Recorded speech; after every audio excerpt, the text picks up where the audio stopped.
कैसा लगता अगर आपको भारत में कहीं जाने के लिए वीजा लगवाना पड़ता?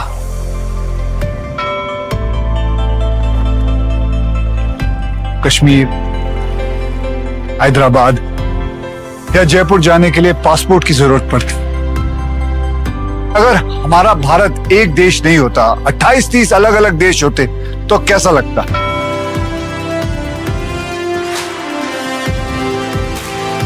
दुनिया भर के देश अपनी अलग अलग भाषाएं, अपनी अलग अलग संस्कृति की वजह से बने, लेकिन हमारे यहाँ सैकड़ों भाषाएं हैं, बोलियां हैं, हर तरह के कल्चर हैं।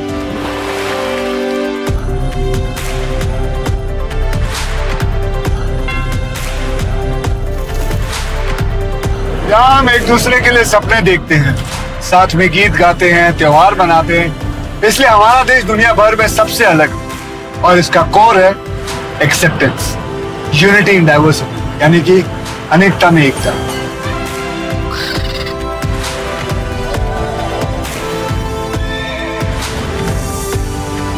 कौन है वो जिसकी वजह से आज पूरे भारत का एक झंडा है, एक संविधान है, जो एकता आज हमारी पहचान है?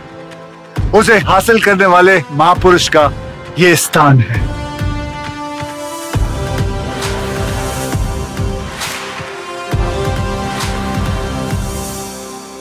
(1947) में जब हम आजाद हुए तब 565 ऐसे रियासतें थी जो टूट के अलग हो सकती थी, और तब पेशे से वकील और राजनीतिक कौशल के माहिर सरदार पटेल ने बिना समय गवाए एक एक कर सभी रियासतों के राजाओं से मुलाकात की, उन्हें समझाया और उन्हें साथ जोड़ते हुए भारत के नक्शे को आज का आकार दिया। सरदार वल्लभ भाई पटेल वो हैं जिन्होंने आजाद भारत का पहला अध्याय लिखा, वो अध्याय जिसमें यह देश अनेकता के बाद भी एक हुआ। आजादी के 75 साल बाद देश के इस योद्धा को उनका स्थान देने के बारे में सोचा गया जिसके वो सही हकदार थे, और स्वयं प्रधानमंत्री श्री नरेंद्र मोदी जी ने इसकी कमान संभाली। देश इतना बड़ा, इतनी बड़ी आबादी, इतने हजारों वर्ष साल उसकी विरासत और उसकी एकता की बात क्या 2-4 शब्दों में कह देंगे? 2-4 मूर्तियां खड़ी करके कर देंगे? जी नहीं। सरदार साहब का सम्मान विश्व में सबसे बड़ा होना चाहिए, ये मेरे मन में जरूर था, लेकिन साथ साथ ये भी था कि ये सिर्फ एक मूर्ति नहीं होगी, यहां एक जीवंत संदेश होगा, अविरत विचारों का प्रभाव बहता रहेगा और ये अपने आप में देश की एकता का तीर्थ क्षेत्र बन जाएगा। एकता नगर को एक स्थल के रूप में चुना गया ताकि स्थानीय पृष्ठभूमि का विकास हो सके और साथ ही स्थानीय आदिवासी जनसंख्या का विकास हो सके, और ये सुनिश्चित किया जा सके कि ये एक ऐसा स्थल बने कि भविष्य के प्रतिरूप के लिए एक प्रतिष्ठित आदर्श प्रतिमा बन जाए। किसी क्षेत्र के सामाजिक आर्थिक विकास में सुधार तब होता है जब आपके पास इस प्रकार की ऐतिहासिक संरचनाएं हो या लैंडमार्क डेवलपमेंट हो। जब आप एक पर्यटक स्थल बनाते हैं तो वहाँ कई और चीजें होती हैं जिन्हें लोग देख रहे होते हैं, वो केवल मूर्ति देखने के लिए नहीं आते। तो एक स्टैच्यू ऑफ यूनिटी बनी, उस स्टैच्यू ऑफ यूनिटी के चारों तरफ एक इंटीग्रेटेड टूरिस्ट सर्किट बनाने की उन्होंने परिकल्पना की, और वो टूरिस्ट सर्किट जो है उसकी वजह से वहां हजारों काम धंधे रोजगार उसके अंदर अभिवृद्धि हुई। एक तरह से यदि आप सोचें तो ये हमारी इस पीढ़ी के सबसे महान नेता के द्वारा स्वतंत्रता संग्राम के सबसे महान नेता को समर्पण था। ये सरदार स्मारक विश्व भर के यात्रियों के लिए आकर्षण का केंद्र बनेगा। आज हिंदुस्तान में ताजमहल देखने के लिए यात्री आते हैं, अमेरिका में स्टैच्यू ऑफ लिबर्टी देखने के लिए दुनिया भर से यात्री आते हैं, फ्रांस का टावर देखने के लिए दुनिया भर के यात्री आते हैं। भाइयों बहनों, हम चाहते हैं पूरे विश्व का ये प्रवासन धाम बने और यहां आने वाला देखे कि भारत में ऐसे महापुरुष भी हुआ करते थे। प्रण तो ले लिया गया था, लेकिन इसे पूरा करना आसान नहीं था। हमारे प्रधानमंत्री पहले इसे किसी ऊंचे पर्वत पर उकेरना चाहते थे, लेकिन उसकी स्टेबिलिटी का भरोसा नहीं था, और तब नर्मदा नदी के अंदर स्थित साधुपे द्वीप पर इसे स्थापित करने की योजना बनाई, सरदार सरोवर बांध के ठीक सामने।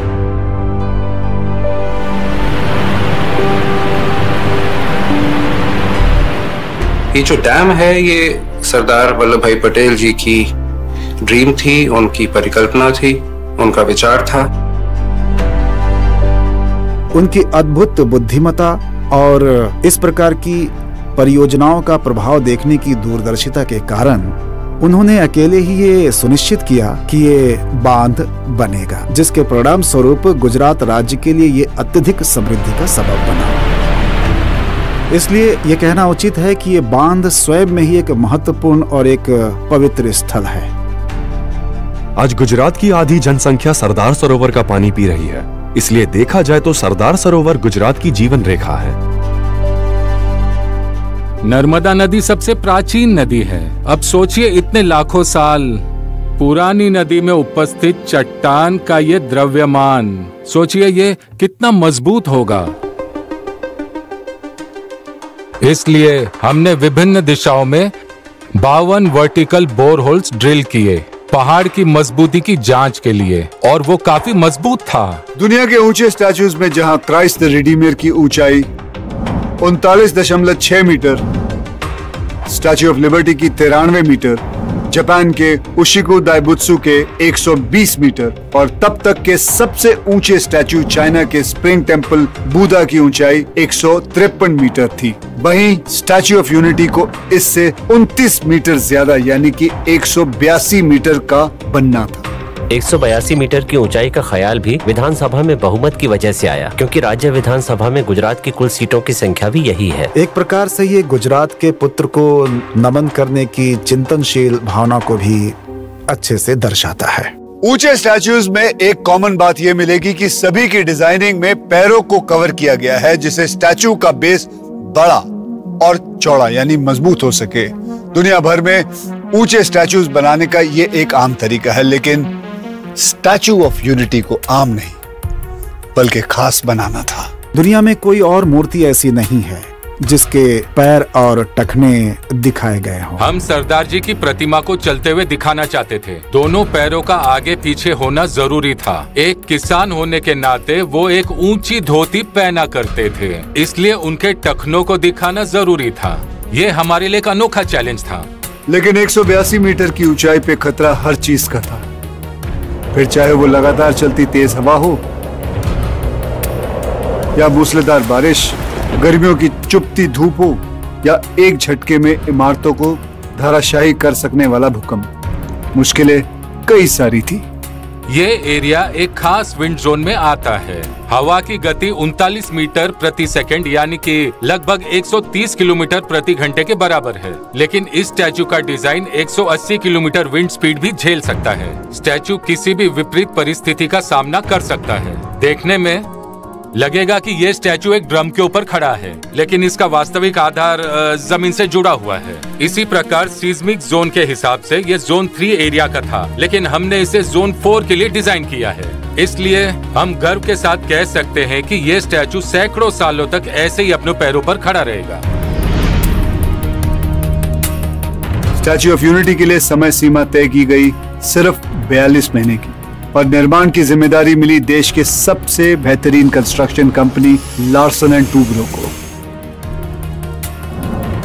अब इसमें सबसे बड़ी चुनौती थी स्केल की, क्योंकि स्केल लगभग हमारे शरीर के आकार से 100 गुना बड़ा होता है। और सबसे बड़ी चुनौती तो ये इंजीनियर के लिए थी, लेकिन सौभाग्य से हमारे पास राम सुतार थे।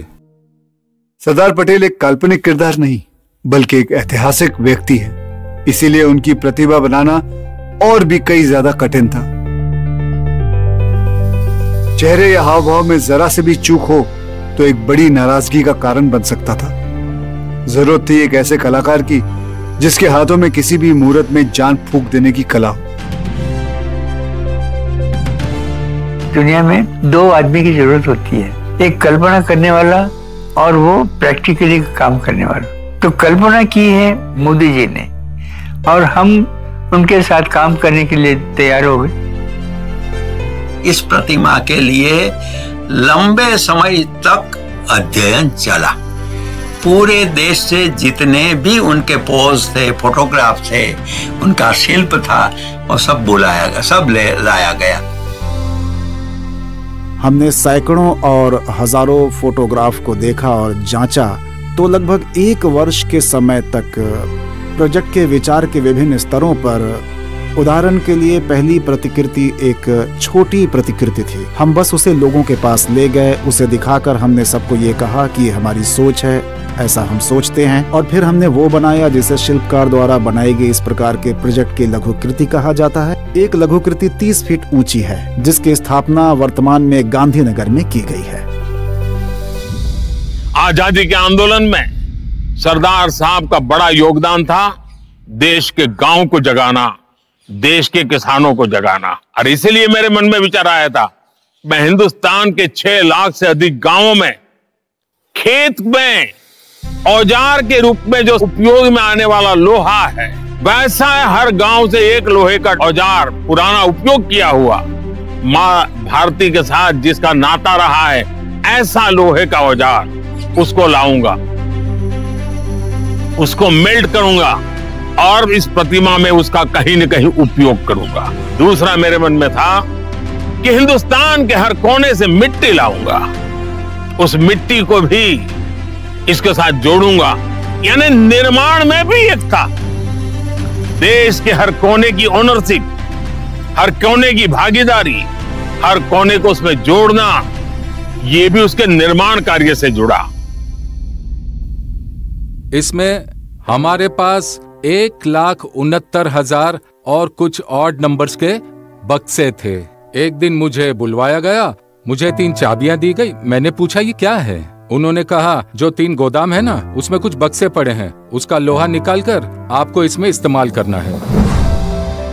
24,500 टन स्टील, 70,000 टन सीमेंट और 1,700 टन ब्रॉन्ज के इस्तेमाल से स्टैचू खड़ा किया गया। समय सीमा निश्चित थी और काम बहुत ज्यादा, क्योंकि इसके नीचे बननी थी एक ऐसी बिल्डिंग जिसमें एंट्रेंस म्यूजियम के साथ साथ एलिवेटर्स की भी प्लानिंग थी, जिसे यहाँ आए हुए लोग सीधा 135 मीटर ऊपर बनी व्यूइंग गैलरी तक पहुंचकर बादलों के बीच से सरदार सरोवर डैम और आसपास की खूबसूरती का मजा ले सके।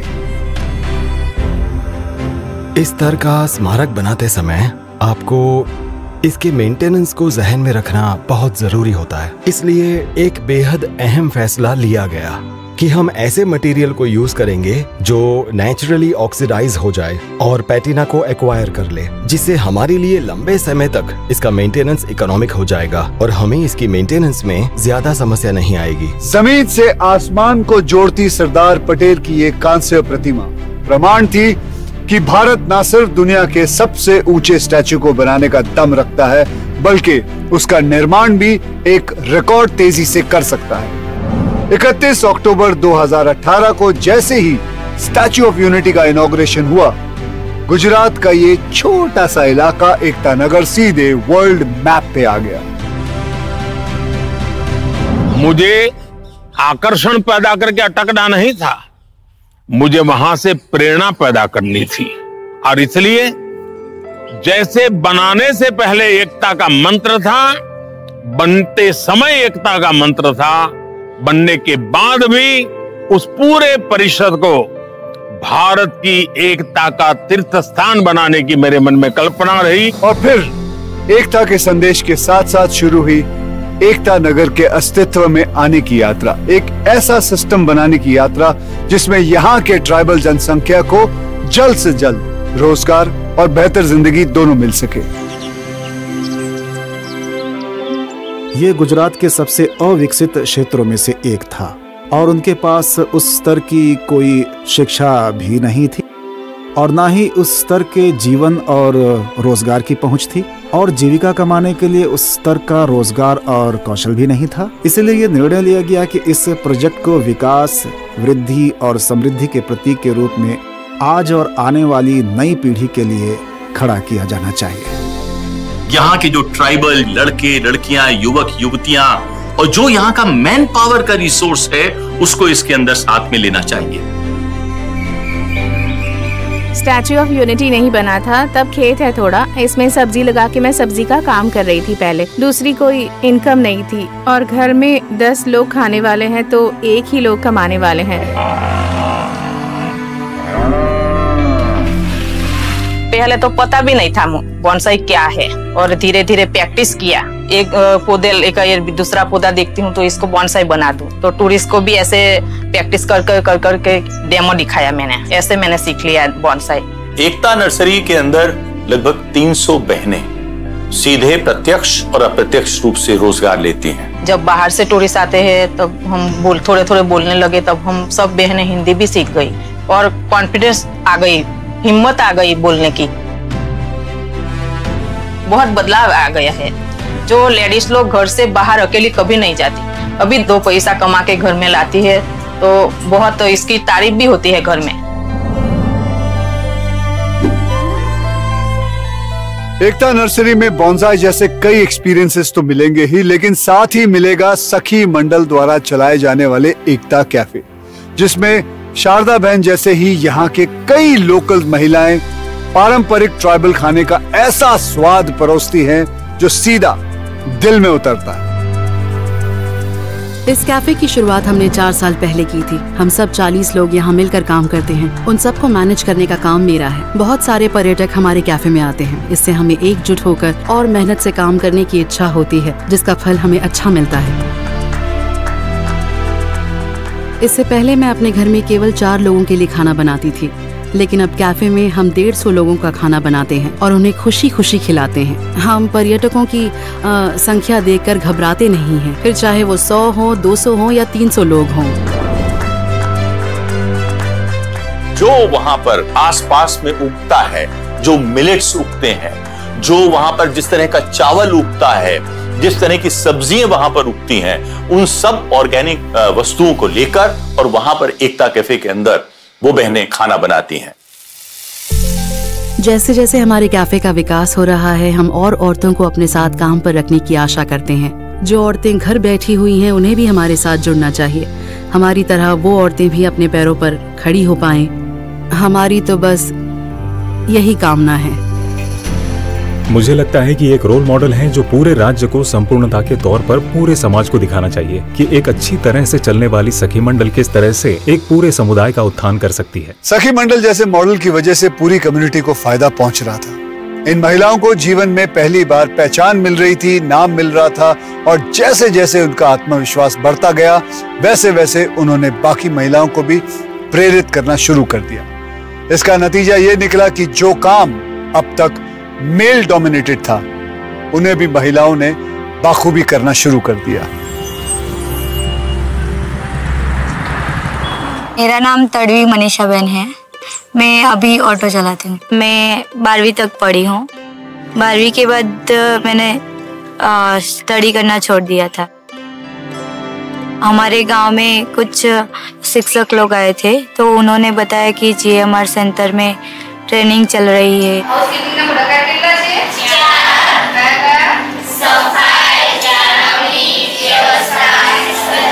बेसिकली जो यहाँ का उद्देश्य है वो ये है कि जो भी स्कूल ड्रॉप आउट है, कॉलेज ड्रॉप आउट है, या तो अर्ली मैरिज हो गए हैं ऐसे फीमेल मेंबर से, तो जिनके पास कोई स्किल नहीं है और उसकी वजह से वो अनएम्प्लॉयड है, तो उनको हम सक्षम करते हैं through various skill development programs. हम लोग ने जो है वो प्रोग्राम डिजाइन हमारा रहता है, वो करिकुलम हम प्रधानमंत्री कौशल्य विकास योजना जो है PMKVY, उसके मॉड्यूल्स फॉलो करते हैं और 1 महीने से लेकर 3 महीने तक के अलग अलग तालीम कार्यक्रम है वो हम करवाते हैं।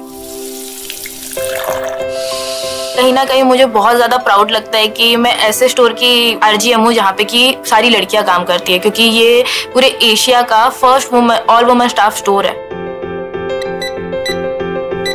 ऐसी जगह पे जॉब करना बहुत मुश्किल था पहले, अभी चीजें आ गई है नहीं, तो उसकी वजह से हम लोग जॉब कर रहे हैं, अपने घर में हेल्प कर रहे हैं। यहाँ तक कि कुछ लोग ऐसे भी थे जिन्होंने इस गांव के अलावा कुछ नहीं देखा था। स्टैच्यू ऑफ यूनिटी जब नहीं था तो हम कभी बाहर गए भी नहीं थे। हमने कुछ वैसा बर्गर वगैरह भी नहीं देखा था, कुछ भी नहीं, कुछ भी अच्छा नहीं था। लेकिन ये स्टैच्यू ऑफ यूनिटी बना है तब से बहुत ये एकता नगर में बदलाव आ गया है। मैं पहले क्रू में थी, फिर अभी मैं प्रमोट हुई हूँ तो अभी क्रू टेनर में हूँ। जो नई लड़कियाँ ज्वाइन होती है उसमें उनको ट्रेनिंग देती हूँ।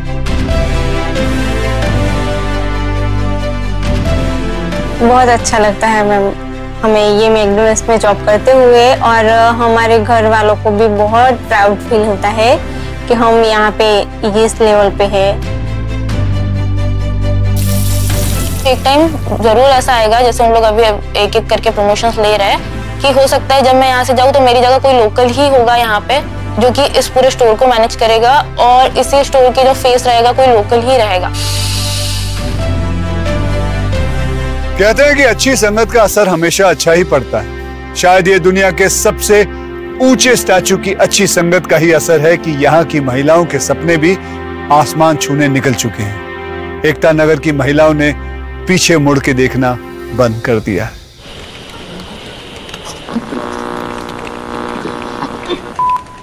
Hello, good morning. मैं हूँ हेतल और आप सुन रहे हैं रेडियो यूनिटी 90 FM। जी, मेरा नाम हेतल पटेल है। मैं यहाँ पर एज अ रेडियो जॉकी काम करती हूँ। पहले तो मैं फॉरेस्ट डिपार्टमेंट में एज अ गाइड काम करती थी, फिर गाइड का काम करते करते यहाँ पर एज अ रेडियो जॉकी हमें सिलेक्ट किया गया।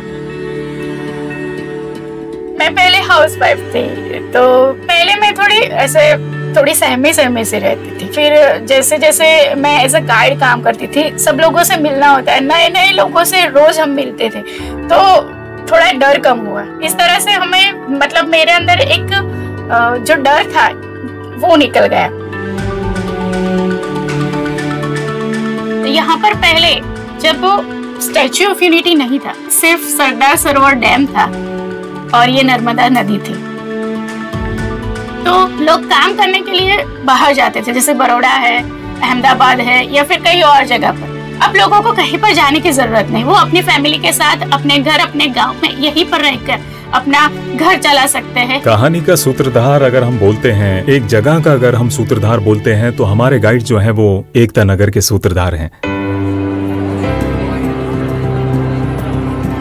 2018 में जब स्टैचू का इनॉग्रेशन हुआ, तब से मैं यहाँ पर जॉब कर रहा हूँ, और इस जगह से मेरे बहुत पुराने रिलेशंस हैं, क्योंकि मैं यहीं इसी डिस्ट्रिक्ट से बिलोंग करता हूँ। जो व्यूइंग गैलरी बनाई गई वो कुछ इस तरह से बनाई गई कि सरदार साहब का जो सपना जो उन्होंने दिल से देखा था, आप उनके दिल में खड़े होकर उस सपने को यहाँ से देख सकते हैं। व्यूइंग गैलरी से एक तो आपको दोनों तरफ का नजारा मिलता है, उसके अलावा स्टैचू किस तरह से बना है, स्टैचू हॉलो है, और स्टैचू का मेंटेनेंस किस तरह से होता है वो भी पर्यटक देख सकते हैं। आप एग्जीबिशन एरिया पर पहुंचेंगे तो एग्जीबिशन एरिया में सबसे पहले टेक्निकल फोटोज बताए गए हैं स्टेज वाइज कि कैसे यहाँ पर कंस्ट्रक्शन हुआ। उसी के बाद सरदार वल्लभ भाई पटेल के जीवन से जुड़ी एक छोटी सी डॉक्यूमेंट्री बताई जाती है, उसके लिए हमने एक सेपरेट थिएटर बनाया हुआ है। 2018 में जब स्टैचू ऑफ यूनिटी इनॉग्रेट हुआ, तब हमने सोचा इतने पूजनीय व्यक्ति के चरणों में पुष्प अर्पण किए जाने चाहिए।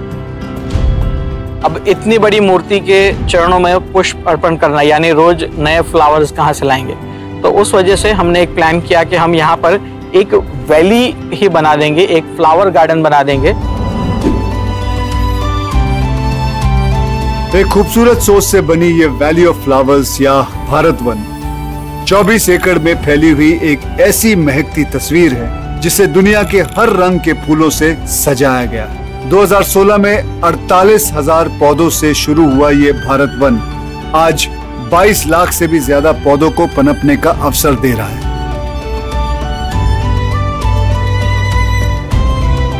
टूरिस्ट सर्किट में जब लोग आएंगे तो प्रधानमंत्री जी का यह भी विचार था कि मात्र वो 3-4 घंटे के अंदर आकर देखकर चले न जाएं, वो रुकें और तरह तरह की चीजें ऐसी बनाई जाएं जिसके अंदर सारे परिवार को कुछ न कुछ आकर्षण का मिले। इसी तरह से वहां पर माननीय प्रधानमंत्री जी की परिकल्पना के अनुसार एक मियावाकी फॉरेस्ट भी बनाया। अगर किसी जगह की मिट्टी उपजाऊ नहीं रही हो तो मियावाकी तकनीक उस क्षेत्र को फिर से हरा भरा करने का बहुत अच्छा तरीका होती है। मियावाकी फॉरेस्ट का नाम जापान के मशहूर बॉटनिस्ट डॉक्टर अकीरा मियावाकी के नाम पर आधारित है। उनके द्वारा विकसित की गई टेक्निक से पेड़ पौधों को 10 गुना तेजी से बढ़ाया और 30 गुना डेंस किया जा सकता है। इस तकनीक का फायदा उन अर्बन एरियाज के लोग उठा सकते हैं जिनके पास स्पेस तो बहुत कम है लेकिन नेचर के करीब रहने का मन बहुत ज्यादा है। इंसान और नेचर की ऐसी ही करीबी को दिखाता है 17 एकड़ में फैला हुआ आरोग्य वन। अच्छे स्वास्थ्य की और लोगों को जागरूक करते इस वन में लगभग 80 मीटर लंबाई का एक 3 डायमेंशनल ह्यूमन फिगर बनाया गया, जिसके अलग अलग बॉडी पार्ट्स में ऐसे वनस्पति लगाए गए हैं जो इंसान के शरीर के उस हिस्से के लिए उपयोगी हों। जहाँ एक तरफ नेचर का एक रूप यानी कि हरियाली दिखाती वैली ऑफ फ्लावर्स है, वहीं दूसरी तरफ है नेचर का दूसरा अद्भुत रूप यानी पशु पक्षियों को दिखाती केवड़िया जंगल सफारी, जो वास्तव में सरदार पटेल जियोलॉजिकल पार्क है और एक चिड़ियाघर है। ये हमारे सबसे अच्छे आकर्षणों में से एक है। ये चिड़ियाघर स्टैचू के बाद सबसे ज्यादा पर्यटकों को अपनी ओर आकर्षित करता है। जंगल सफारी, उसके लिए 200-250 एकड़ समतल जमीन की जरूरत है। तो प्रधानमंत्री जी ने कहा कि यहां अगर समतल जमीन नहीं है तो पहाड़ियों के ऊपर बना दी जाए। पहाड़ियों के ऊपर जब बनाने गए हम लोग तो हमें लगा कि ये तो अलग अलग लेवल्स की पहाड़ियां हैं। तो जंगल सफारी बनाई 7 लेवल्स में, जो 27 मीटर से 180 मीटर तक की अलग अलग ऊंचाई की पहाड़ियां हैं, उनके ऊपर इसका प्लान किया गया। यहाँ पर एनिमल्स को बड़े बड़े एनक्लोजर्स दिए गए हैं और ये इंडिया की सबसे पहली ग्लास गैलरी वाली जू है, जहाँ पर आपको एनिमल्स बहुत ही स्पेशली कार्निवोरस एनिमल्स आपको बहुत ही नजदीक से देखने मिलते हैं। जंगल सफारी के अंदर लगभग 1500 पशु पक्षी प्राणी 17 देशों से और भारत के, और उसके अंदर 100 की जितनी प्रजातियां थीं, वो पशु पक्षियों और प्राणियों को लाके बसाया। वहां पर एवियरी बनाई गई। एवियरी जियोडेसिक डोम के अंदर बनाई गई। तो जब बनाने गए तो 2 एवियरी बनाई, एक भारत के पक्षियों के लिए और एक विदेशी पक्षियों के लिए। मेरा नाम तलवी दिलीप है और अभी एसपी जू में काम करता हूँ। मैं राइनो का एक केयर टेकर हूँ। मेरा नाम सरिता बेन है और मैं केवड़िया कॉलोनी के एकता नगर वहाँ की रहने वाली हूँ। हम सभी एनिमल्स का ध्यान रखते हैं, जो कि वो वाइल्ड बीस्ट है, वो लंबे सींगों वाले ऑडिक्स हैं, ऑस्ट्रिच हैं, वो जिराफ हैं। मुझे तो वैसे सभी पसंद है, लेकिन सबसे ज्यादा जिराफ। वो मेरे साथ ज्यादा रहती है, यहाँ मेरे साथ खेलती रहती है, ज्यादा दोस्ती हो गई है उसके साथ। मैं पहले एक रेस्क्यूअर था। 18 साल से मैं फॉरेस्ट डिपार्टमेंट के अंदर सांप से लेकर मगर से लेकर ये सब रेस्क्यू करने का काम करता था। अभी जैसे यहाँ पे ये सब आया है तो उसकी वजह से मैंने प्राइवेट जॉब छोड़ दी है और मेरे को एनिमल पहले से पसंद थे। तो अभी मेरे को एनिमल के साथ रहने का मौका मिला है और सबसे बेस्ट बात तो यही है कि गुजरात में कहीं भी एनिमल्स में राइनो नहीं है और हमें राइनो जैसे एनिमल के साथ काम करने का मौका मिला है। बहुत कुछ बदल गया है, सोच भी नहीं सकती कि कितना कुछ बदल गया है मेरे जीवन में। मैं पहले कुछ नहीं करती थी, घर में थी पहले।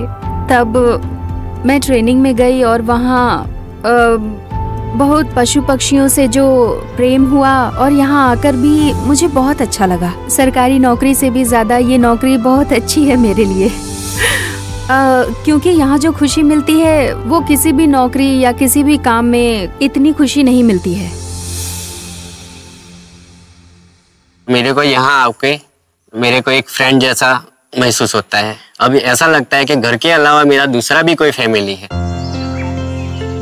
जिस तरह हर परिवार में बच्चों का एक विशेष महत्व होता है, वैसे ही महत्व एकता नगर में भी बच्चों को दिया गया, जब खास तौर पर उनके लिए अट्रैक्शन पॉइंट डिजाइन किए गए।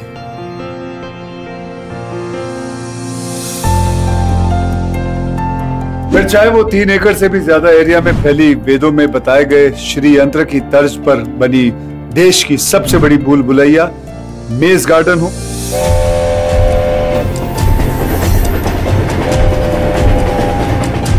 या फिर स्वस्थ खान पान के फायदों को खेल कूद के साथ सिखाता हुआ चिल्ड्रन न्यूट्रिशन पार्क हो, लेकिन सबसे खास है भारतीय मूल के डायनासोर्स की दुनिया।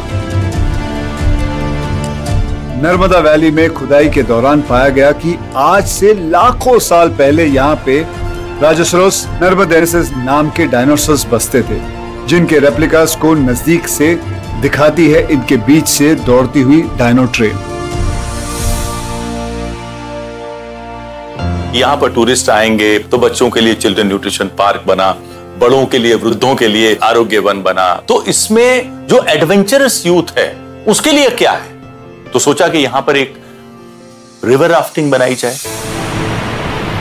आप कश्मीर में, लद्दाख में रिवर राफ्टिंग करके आइए, उत्तराखंड में रिवर राफ्टिंग करके आइए और केवड़िया एकता नगर में रिवर राफ्टिंग करिए, आपको यहां पर ज्यादा मजा आएगा।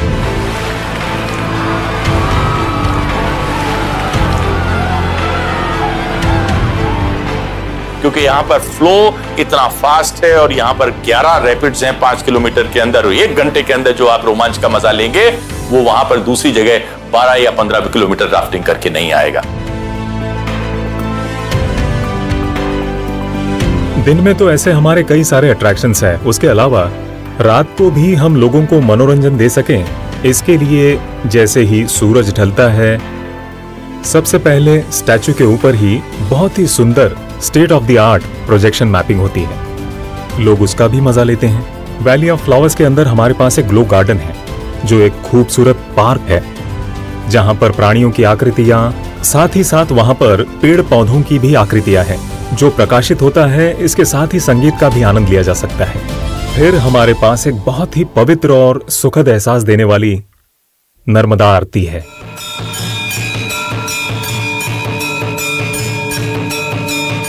यहाँ जब शाम उतरती है, पर्वत सर झुकाते हैं, आस्था का एक चिराग जलता है, श्रद्धा की एक लौ चमकती है।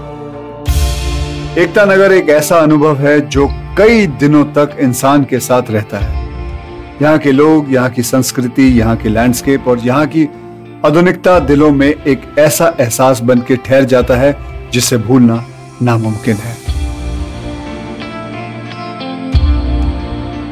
आप ये जानकर आश्चर्यचकित होंगे कि 2018 से हमारे पास 1 करोड़ से ज्यादा पर्यटक स्टैच्यू ऑफ यूनिटी में आ चुके हैं। टूरिस्ट को यहाँ तक आने में कोई परेशानी ना हो, इसलिए बनाया गया है एकता नगर रेलवे स्टेशन। यहाँ की कनेक्टिविटी चेन्नई, मुंबई, दिल्ली, वाराणसी, अहमदाबाद जैसे प्रमुख शहरों से है। ऑन एन एवरेज डे हमारे यहाँ 10,000 जितना फुटफॉल रहता है। वीकेंड्स पर यह नंबर 20,000 तक भी पहुंच जाता है। और जब लंबी छुट्टी वीकेंड आता है, बच्चों की छुट्टियां होती हैं, दिवाली का सीजन आता है, तब आंकड़े 50,000 तक भी पहुंच जाते हैं। एकता नगर में कई डोमेस्टिक और इंटरनेशनल इवेंट्स का आयोजन अब तक हो चुका है। फिर चाहे वो एनवायरनमेंट को ध्यान में रख के 2022 में किया गया मिशन लाइफ हो, या फिर इनक्रेडिबल इंडिया के अंडर 2023 में विंटेज कार्स का इंटरनेशनल मोटरिंग कंपटीशन, या 2023 में ही G20 देशों के 75 से ज्यादा डेलीगेट्स के हिस्सा लेने वाले trade and investment working group meetings. पर्यटन में लोग जो कुछ भी देखना चाहते हैं वो सब स्टैच्यू ऑफ यूनिटी में मौजूद है। वहाँ जो कोई भी अपने मन में कुछ सोच कर जाता है, उन्हें वहाँ अपनी सोच से भी अधिक बहुत कुछ देखने को मिलता है।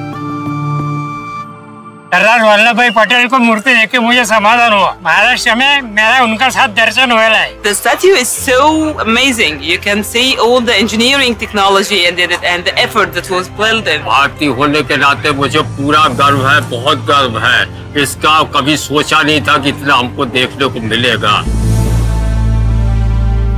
सबसे पहली चीज तो है साफ सफाई, जिसका यहाँ पूरा ख्याल रखा गया है और सब कुछ यहाँ बहुत अच्छे तरीके से व्यवस्थित है। इस विशेष कला को देखना और जानना कि इसकी ऊंचाई स्टैच्यू ऑफ लिबर्टी से दोगुनी है, ये वास्तव में आकर्षक है। ये स्टैच्यू बताता है कि इंडिया कहाँ पहुँचने वाला है। वर्ल्ड का सबसे ऊंचा ये स्टैच्यू है। आप एक बार ऊपर जाके देखिए तो आपको पता चलेगा कि क्या चीज है। मेरे कुछ अंतर्राष्ट्रीय मित्र हैं जो पूछ रहे थे कि ये कहाँ का स्टैच्यू है, हमें भी इसे देखना है। ये दुनिया की सबसे ऊंची मूर्ति है और ये अविश्वसनीय है। मुझे प्रकृति पसंद है। बहुत अच्छी चीज लगी, यहाँ पे सारी लेडीज को एम्प्लॉयमेंट मिला है। सबको एक बार तो विजिट करना ही चाहिए। यहाँ पे नथिंग से इतना सारा कुछ बना रहना, वो अपने आप में एक बहुत बड़ी चीज है। ये वाकई विश्व स्तरीय है। आसमान से बात करते हुए सरदार को हम देखते हैं, तब हमें भी लगता है कि हमारा राष्ट्र ये सर्वोत्तम है। इसने दुनिया को ये दिखा दिया कि भारत बड़ा सोचने और बड़ी उपलब्धियां हासिल करने की क्षमता रखता है।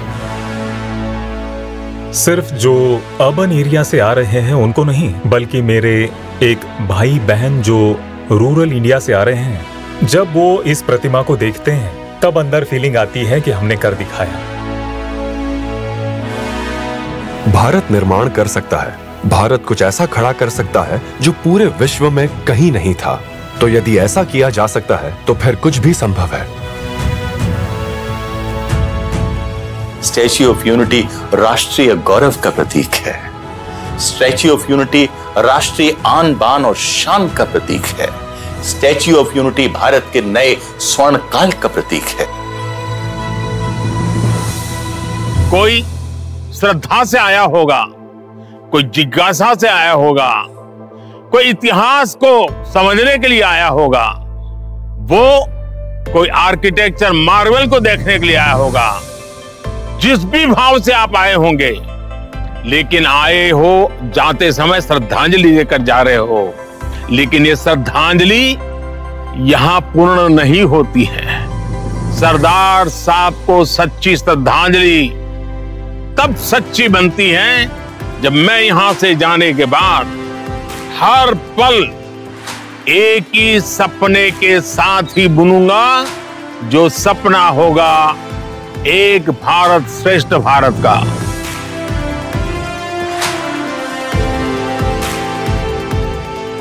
भारत में अलग अलग इलाके, भाषा और संप्रदाय के लोग अलग अलग रंग के उन फूलों की तरह हैं जो साथ मिलकर एक खूबसूरत गुलदस्ता बनाते हैं। और फूलों की महक की तरह ही इंसानों में भी वैल्यूज की महक बसती है।